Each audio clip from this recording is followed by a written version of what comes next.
Army অগ্নিবীরের preparation কেউ করো না, ঠিক আছে? আর্মি অগ্নিবীরের প্রিপারেশন কেউ করবে না।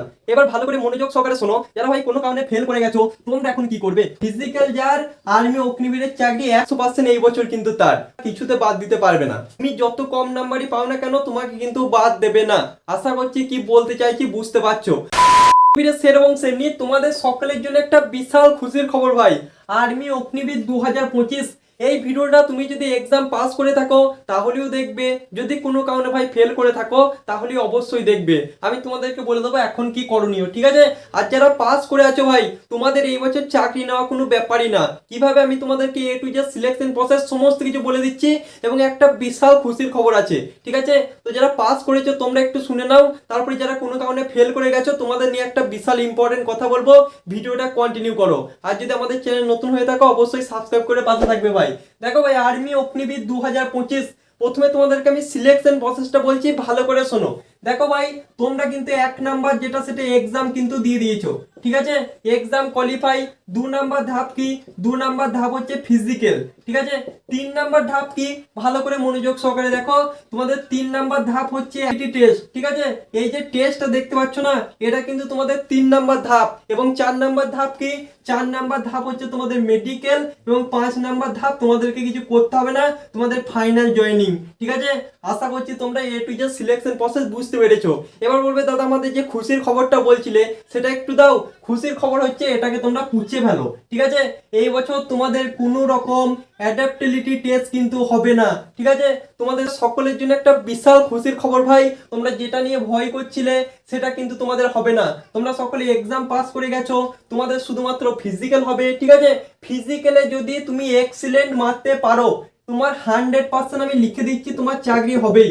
কেন দাদা? কারণ তোমাকে আর কিছুতে বাদ দিতে পারবে না। দাদা তুমি এত শিওরের সঙ্গে কিভাবে বলছো 100% আমরা চাকরিটা পাবো? ভালো করে মনোযোগ সহকারে দেখো। দেখো অন্যান্য বছর আমি শুধুমাত্র বহরমপুর এয়ারের কথা বলছি, ঠিক আছে? একটু ভাই মনোযোগ সহকারে দেখো। আগের বছর 3300 প্লাস ছেলে কিন্তু পাস করেছিল, ঠিক আছে? আর্মি জিডিতে এই বছর কত পাস করেছে? 2300 মতো ছেলে কিন্তু পাস করেছে, প্রায় 1000টা ছেলে কিন্তু কম। আশা করছি তোমরা এখান থেকে বুঝতে পারছো। এবার দেখো আর্মি অগ্নিবীর এমন একটা এক্সাম বা এমন একটা সিলেকশন প্রসেস যেখানে তুমি যদি কোনো কারণে, ঠিক আছে, রানে এক্সিলেন্ট মেরে দিতে পারো, তুমি যত কম নাম্বারই পাও না কেন তোমাকে কিন্তু বাদ দেবে না। আশা করছি কি বলতে চাইছি বুঝতে পারছো। আমাদের পশ্চিমবঙ্গে তুমি যদি রানে এক্সিলেন্ট মারতে পারো তোমাকে কিন্তু আর আর্মি মেরিট লিস্টে কিন্তু বাদ দেবে না।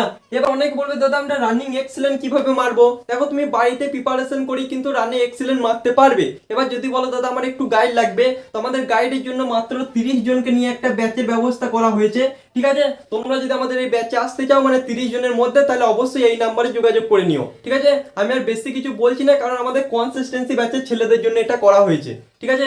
কনসিস্টেন্সি ব্যাচের অর্ধেক ছেলে ভাই এখানে চলে আসবে, আর বাদ বাকি 15টা সিট ফাঁকা আছে। তো কেউ যদি চাও অবশ্যই আসতে পারো। তো এটাকে নিয়ে আমি সেরকম কথা বলছি না, ভালো করে মনোযোগ সহকারে শোনো। তুমি মনে করো ফিজিক্যাল এক্সিলেন্ট মারতে পারলে, ঠিক আছে, তোমার হাইট কিন্তু অবশ্যই 169 সেন্টিমিটার প্লাস থাকা চাই, ঠিক আছে? যদি বাদ দেয় কেবলমাত্র এখানেই কিন্তু বাদ দেবে, তাছাড়া কিন্তু অন্য কোথাও বাদ দিতে পারবে না। দেখো ফিজিক্যালে তুমি যদি রানিং মারতে পারো অন্য কিছুতে কিন্তু ফিজিক্যালে তুমি বাদ যাবে না, আমি তোমাকে 100% গ্যারান্টি দিচ্ছি। তোমাকে আমি 100% গ্যারান্টি দিচ্ছি তুমি যদি রানে বাদ না যাও তোমাকে আর কিছুতে বাদ দিতে পারবে না। ফিজিক্যালে তোমাকে আর কিছুতে বাদ দিতে পারবে না ভাই, আমি তোমাকে একদম 100% শিওর দিচ্ছি।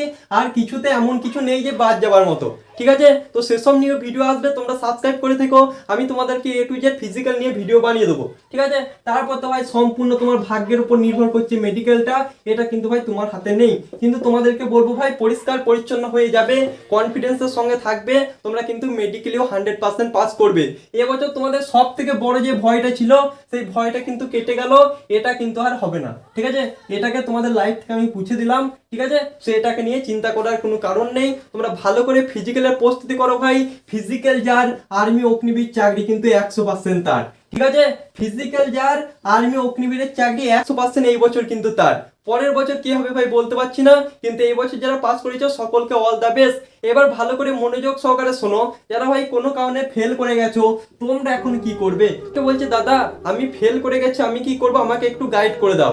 দেখো ভাই তুমি ফেল করনি, ফেল কিন্তু সকলেই করেছে। ঠিক আছে, যতদিন পর্যন্ত না সকলে ফাইনাল সিলেকশন পাচ্ছে, সকলে কিন্তু তোমার মতো সেম টু সেম অবস্থা।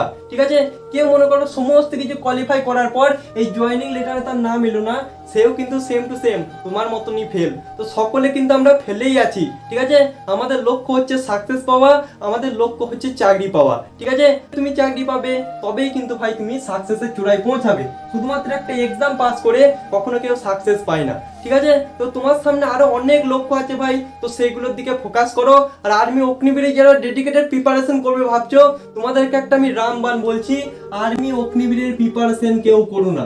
ঠিক আছে, আর্মি অগ্নিবীরের প্রিপারেশন কেউ করবে না। কেন দাদা তুমি এত বড় কথা কি করে বলছো? ভালো করে মনোযোগ সহকারে শোনো। আমিও কিন্তু আর্মি জিডিতে পাস করেছি, আমি কিন্তু আর্মি টেকনিক্যালে পাস করেছি। ঠিক আছে, আমি কিন্তু জিডির জন্য একদিনও বই খুলে দেখিনি।